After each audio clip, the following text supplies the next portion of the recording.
motherfucker. Say what? No, I thought you wasn't gonna stand up. I wasn't gonna stand up? Waiting for people to pop. No, I was talking about him. I was like, who else was sitting down? Oh. It's going. It's going? It's been going. What's up, Saiyan Army? So in today's video, we're gonna talk about how to get big legs. This is a video that you guys have been wanting me to do for a while. And we got... Hitmon Lee! No, I'm Hitmon Lee. Hitmon Champ! Anyways, so today we're gonna go through a leg day, and we're also gonna give you key exercises and key tips that helped me and Tehran increase our leg size and keep that well-balanced physique, because if you don't got legs, you don't got an aesthetic physique. Doesn't matter what you got up top. It don't matter. Calves included. Calves included. Up top! This guy don't even work calves too. Down low, I'm struggling. I'm struggling. After leg day, struggling. You know what I'm saying? So we got Akatsuki up in here. Got Vegeta up in here. Trunks down low. It is what it is. Let's get it. Alright, so key thing right now, first off, I'm doing stiff leg deadlifts. One thing about that is it builds, on top of growth, it builds strong hamstrings.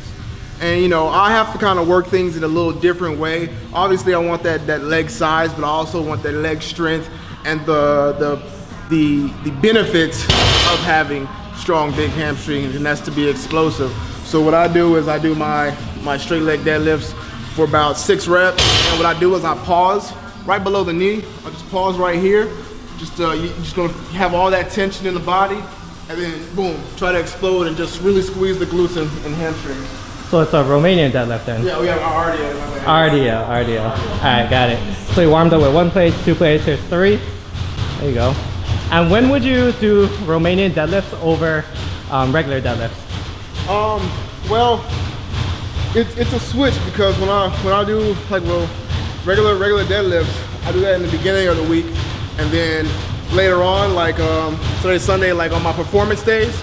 On my performance days, this is when I throw in the RDL. When it's time for like serious deadlift day, that's on Wednesdays. So Right. Wednesday is serious deadlift day. The Romanian deadlifts is Sundays. Gotcha. So what's your rep scheme on this? 5 sets of 6. 5 sets of 6. Any reason why? It's a good reason. Out of, you know, 6 reps is like the max you can really get, for like maximum output, especially with a weight like this. So 5 sets of that lets me work in the strength, but also just because of the amount of sets, the growth as well. Yeah.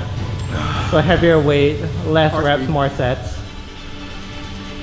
Heavy weight, less reps, more sets. I'm all about as heavy as possible for as less reps as possible, because I'm lazy as fuck sometimes. But you know, especially with like some move like this, so taxing on the lower back, you know, Yeah. just on the body period. So I kind of like to get it done, you know, and move on.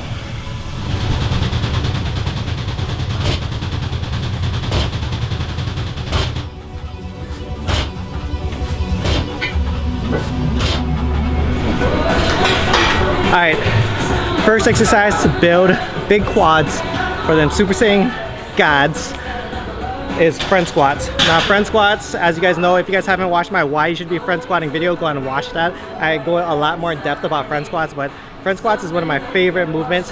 One, if you have any lower back issues, it's gonna be great for you because it takes a lot of that stress off your lower back. 2, it helps build your core. 3, helps build your upper back lat stability, because you have to hold that front rack position, especially if you do it like Olympic style, like how I do it, and not cross arm style. But yeah, also puts all that weight on your quads, takes the tension off. You still are working your glutes and hamstrings, but not nearly as much as a back squat. So for those of you guys with lagging quads or just want to build those big ass quad sweeps to have that X frame, then definitely add in front squats. If you guys love the back squat, then what you can do is also add in front squats in place of like hack squats or leg press, because those are both quad movements. And what I would do is just do like I'm doing now, just do it high reps, do sets of 10, sets of 12, and just do front squats as an accessory type movement. This is something I'm also adding into lots of my client programs and stuff. So let's get it. All right, so when it comes to me, and everybody knows, you know, if you've been here for a while, that I am a lover of box squats over actual squats, to be honest, because first off, for those who have knee issues, you know, especially a lot of athletes, with you having knee issues, a lot of athletes have knee issues, and you know, squats can be a pain.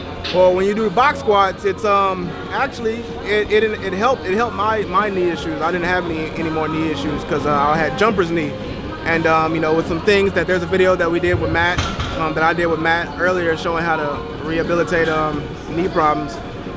But it helps with knee strength, keeps you safe, and also builds killer glutes and freaking hamstrings. You see where I went on a wide stance. I had a wider stance before I got to the max, and with that stance, you're really building those glutes and those hamstrings. Trust me, you'll feel it. Like tomorrow, I'm going to feel it for sure. That hip power. Hip power, exactly. And usually, today my reps were actually low. I didn't go past 6 reps today, and I always work to a 1 rep max. But if you really want to focus on more growth, go for that 10 or 8 to 12 reps when doing this. Yeah, go for more volume. More volume. Or if you go power, then just work to a 1 rep. I always go for power. I throw some volume stuff in there, but I always go for power. You know, because I have to consider, especially right now with this NFL stuff going on, I have to consider that, you know, how much leg size do I want? Do I really want to carry 2 big old bricks, you know, and add more mass, or do I want to just stay lean and continue to build, get stronger? Yeah. So would you consider box squats more of a quad dominant? When you do wide box squats, would you consider more quad dominant or more glutes, hamstrings, hips? It's all glutes, hamstrings, hips. Yeah. All glutes, hamstrings, hips. You know, I really don't feel it much. I rarely feel any quad soreness, you know, doing box squats, to be honest. You know, even when I do front box squats, I still don't feel it much in the quads, just because of the seated position. When you're seated down and you just get up, you're more hip dominant than anything. You know, you don't use your quads to get up, you use your hips. Everything comes from right here. You know what I'm saying? Not until you get to about this point is quads, but you don't have much tension at this time to really feel it. So that's why I say it's more glutes, hips, you know, hamstrings. Moving on. Now when it comes to quads, leg press is my definite go-to. I like to have a closer stance with my feet, about right here. Slightly pointed out just to have a better feel, more of a natural feel. And I definitely go in on quads with this. I do 5 sets of 20. So leg press is a definite for quad. What's with the high reps? Because of Trying to quads, condition the muscle? When you're working the quads, it's in my experience, it better works with higher rep things. Glutes and things, you know, work more with as far as weight, like how much weight you're putting on it. Quads is more of the volume, actual that more volume. So I go twice as much with quads than I do with hamstrings. Yeah, as far as volume goes. Yeah. Which is go a lot heavier on hamstrings and glutes. Yeah. I don't go as heavy on quads. Not even, you know, I mean, I would like to go heavy on front squats, and I'm working on that. But even still with front squats, I don't feel it directly in the quads. Well, the power when you're running, majority comes from your hamstrings and glutes, right? When you're sprinting? So when it comes to when you're sprinting, your acceleration phase starts with the quads. So you need powerful quads to start off. Okay. But your glutes and hamstrings is what carries you through the rest of the run. Oh, okay. So in your dry phase in a run. So your 0 to 60 is from the quads. Yeah. Basically, 0 to 60 is from the quads, and then from then on, you know, your first 20 yards is from the quads. From then on, it's your hamstrings and glutes to carry you, and that's why it's important to make sure you strengthen and have unilateral strength for both legs, because you need both legs to be balanced. So that's why you see guys pulling hamstrings and things like that, because you have an imbalance in strength in certain areas. Okay. And you definitely want to work on that. And what's your best 40? My best 40 is a 447 at 227. 7. Yeah. Next exercise, leg extensions. I used to do a full range of motion before on this. I noticed the lockout was giving me like knee issues, so I stopped locking out and my knee immediately started feeling better. So I don't depends how you are. Yeah, for me, I don't lock it out, so I just start at the bottom, come like right about here, and just stop, bring it back down. And what I do is I turn my heels out at the top, so I'm trying to hit this quad sweep more. I have good teardrops. Out. Or turn my toes out. My toes out. So you say that's what they're Yeah, so I'm turning my toes out and my heels in at the top. So I'm kind of like, that's like an exaggerated movement, but I'm trying to hit this outer head of your quad, trying to work on that quad sweep because I definitely need that. My teardrop, I have really developed teardrops anyways. And yeah, just keeping it light, just repping it out. On this exercise, I'll even take it to failure a lot of times when I'm doing legs. So I do sets of like 20, 25, 30. And just really pump it up, get that blood in there. When you do this, when would you normally have this type of exercise? In what area of the workout? I do it on both leg workouts to be honest. No, I'm talking about like some people like to do I like to do it at the end of my workout. To, to finish it off. Some people like to start like in the beginning. There's a great quad finisher, I think. Quad finisher? Yeah. What about for you? I like the end, but a lot of other people like to kind of super pre-fatigue the legs before they do squats, but I don't really like to do that because I want my squat to be the best thing out of the whole exercise. Yeah, some people like to warm up their knees, warm up their quads before they work out. I tried it before, I don't really care for it. I like to use all my energy on the big compound movements, and that's what I recommend for you guys, especially if you guys want to progress in those big compound movements. Also, like I won't do leg extensions, but I may possibly do hamstring curls. And why? Because when I do hamstring curls, I start to get that pump in the hamstrings, in the glute area. So my squats feel a little bit, more powerful. Yeah, you can. It's that they feel more sturdy. Like when I get in that low position, I just feel like I can power out of it because my hamstrings are so pumped. Alright, Jay, so what were you just saying, Jay? So pretty much glute apnea is when your glutes don't fire when you're doing leg movements. So whether it's a squat, a deadlift, or anything leg pressing, your glutes won't fire. Yeah, it's probably a problem that I have too. Contract. Yeah. So what you want to do is what Teron was about to show you.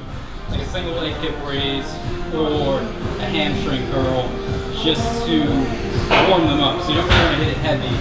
Just something where it wakes the muscle up and it'll help it fire during those compound movements. Yeah, to be honest, like sumos is the only time I really feel my glutes, or stiff leg deadlifts. Yeah. But so you think it helps you isolate or just? That's the only time I feel my glutes firing. I know it's lunges I really feel my glutes on, obviously. Yeah. Not during the workout, but after, my glutes are on fire. And it deals a lot with what I noticed at the beginning of this year, because I had that same issue. It deals a lot with your pelvic tilt. And it's because that when I used to squat, I used to get on a squat bar, like super arched, like right here, my back's arched. Oh yeah. And you don't want to do that. That's like, overarched. Yeah. Instead, I thought it was my back, but instead it's right here. So this is my normal position. Before I'm squatting, I need to go from this to this. See how my glutes activate as I'm bringing my hips forward and I'm squeezing my glutes? You want to get in this position first before you squat. And then get yourself ready. Just keep the glutes squeezed, and then you squat like that. So you're basically just bringing your hips back in line. Yeah, your hips, bring your hips back in line. You're getting your hips under you in that power position. And everything. Yeah. Even right here, when I'm doing the hip stretch, I'm right here. Bring that hip forward. You'll feel a deep stretch in the thigh. Yeah. So what you're doing is he's bringing his rib cage down. Right. He's dropping his rib cage down and squeezing his glutes, bringing his hips in line. Realign yourself. Yeah. And then you do stretches like this. And this stretch, this glute right here is squeezed right here, and this glute is tremendously squeezed. Yeah. You just want to boom. So focus on that squeeze in the glutes to reactivate it, so you know what that feeling is. Yep. Just proper posture. Proper posture.